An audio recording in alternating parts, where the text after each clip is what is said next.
आदिशक्ति ने जब माता सती के रूप में जन्म लिया, तब उन्होंने अपने पति महादेव का अपने ही पिता प्रजापति दक्ष के द्वारा अपमान होने पर अपने शरीर का त्याग कर दिया।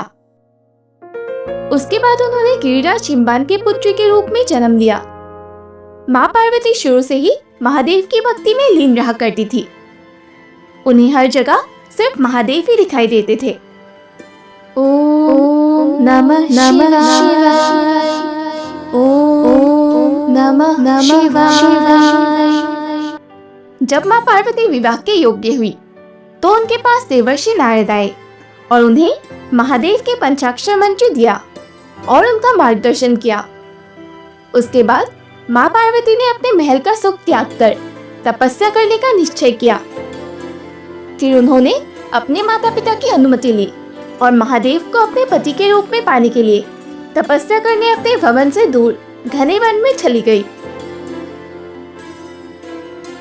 माँ पार्वती वर्षों तक घोर तपस्या करने लगी, जहाँ बहुत से जंगली जानवर और भयानक भूत प्रेत थे। माँ पार्वती को भूत प्रेत बार बार डराते और परेशान किया करते, उनकी तपस्या भंग करने की कोशिश करते, पर माँ पार्वती पर इन सब का कभी भी कोई असर नहीं पड़ा। माँ के इसी तपस्वी रूप को माँ ब्रह्मचारिणी और तपस्चारिणी के नाम से जाना जाता है। अब कई वर्ष बीत चुके थे और माँ बहुत ही कठिन तपस्या करती गई। अब वो भोजन भी त्याग चुकी थी और बस एक पत्ता खाकर तपस्या कर रही थी, जिस कारण उन्हें अपर्णा नाम भी मिला।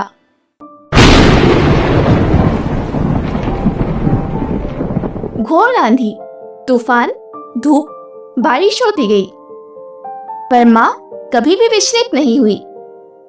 माँ के इस कठोर और अविश्वसनीय तप को देखकर सभी देवी देवता उनकी प्रशंसा करने लगे।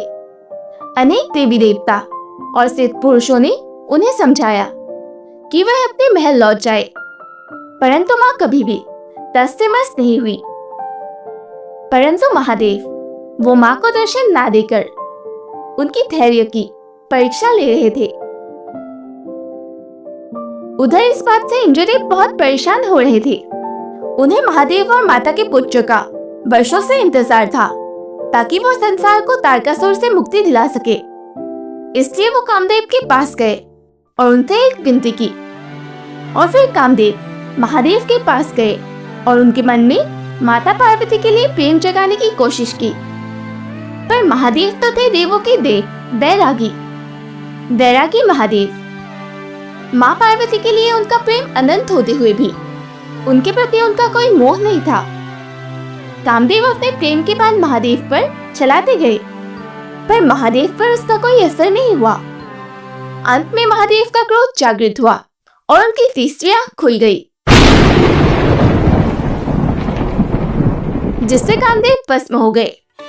उसके बाद आखिर एक दिन महादेव ने निर्णय लिया कि वो माँ की परीक्षा लेंगे, और वो एक साधु के वेश में माँ की परीक्षा लेने निकले। तुम जिस महादेव को पति के रूप में पाना चाहती हो, क्या उसे जानती भी हो? शरीर में भस्म और गले में सर्प। यह सब सुनकर माँ को बहुत गुस्सा आता है और उन्हें चले जाने को कहती है। तब महादेव उन्हें एक शमशान में लेके जाते हैं उनकी परीक्षा लेने। देवी, इस शमशान को ध्यान से देखो। क्या अब भी उस अघोर शिव से विवाह करना चाहोगी? विवाह के बाद वो तुम्हें महलों में नहीं बल्कि शमशान में रखेगा। बारात में कोई देव नहीं बल्कि भूत प्रेत और पशु पक्षी नाचेंगे। माँ फिर भी अपना निर्णय नहीं बदलती। उन पर उन बातों का कभी भी कोई भी असर नहीं होता और उनका प्रेम महादेव के लिए हमेशा अनंत रहता है। यह सब देख महादेव खुश हुए, परंतु फिर भी वह माँ की अनेकों परीक्षाएं लेते रहे और माँ हर परीक्षा में उत्तीर्ण होती गई। अंत में महादेव ने माँ पार्वती का अंतिम और सबसे कठोर परीक्षा लेने का निश्चय किया।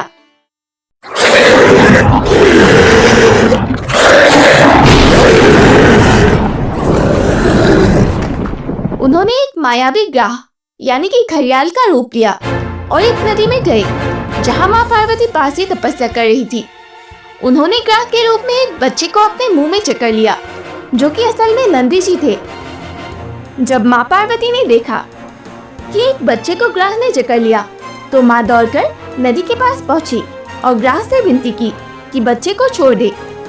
आप इस शिशु को छोड़ दीजिए, बदले में आप मेरे प्राण ले लीजिए। पर मुझे तुम्हारे प्राण नहीं, तुम्हारी तपोबल चाहिए।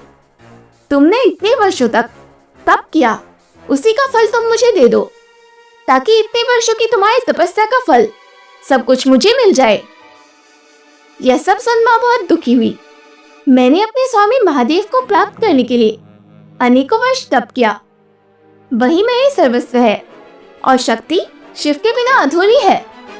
अगर मैंने अपना तपोबल इस ग्राहक को दे दिया तो मेरी वर्षों का तप त्याग निष्फल जाएगा। परंतु आज मेरे तपोबल से ज्यादा महत्वपूर्ण इस बच्चे के प्राण है। मैंने बरसों तक महादेव के लिए तप किया है और आगे भी फिर मैं तप कर लूंगी। माँ बस अपना तपोबल ग्राहक को देने ही वाली थी कि महादेव और नंदी जी अपने असली रूप में आ गए। वो माँ के प्रेम, तप, त्याग और भक्ति से बहुत प्रसन्न हुए और माँ से विवाह का निर्णय लिया। शिव शक्ति के मिलन से पूरा संसार बहुत ही प्रसन्न हुए और सबने उनकी धूमधाम से विवाह कराई।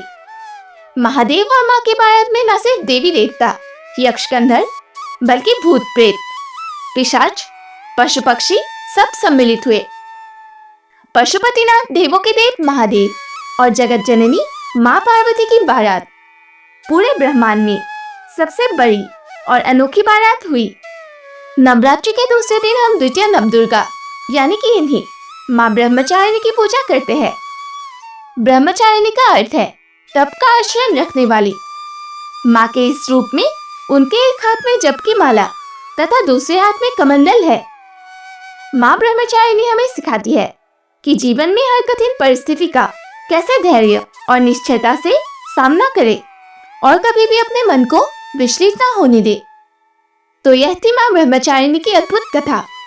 अगर कथा अच्छी लगी हो तो वीडियो को लाइक करें और काशीवास क्रिएशंस को सब्सक्राइब जरूर करें। साथ ही हमारी नवदुर्गा सीरीज प्लेलिस्ट जरूर चेक करें, जहां आपको पहली नवदुर्गा माँ शैलपुत्री की कथा मिलेगी और आने वाली वीडियोस में आपको सभी नवदुर्गा माताओं की वीडियोस मिलती रहेगी। तो जुड़े रहिए हमारे साथ। जय माँ, हर हर महादेव।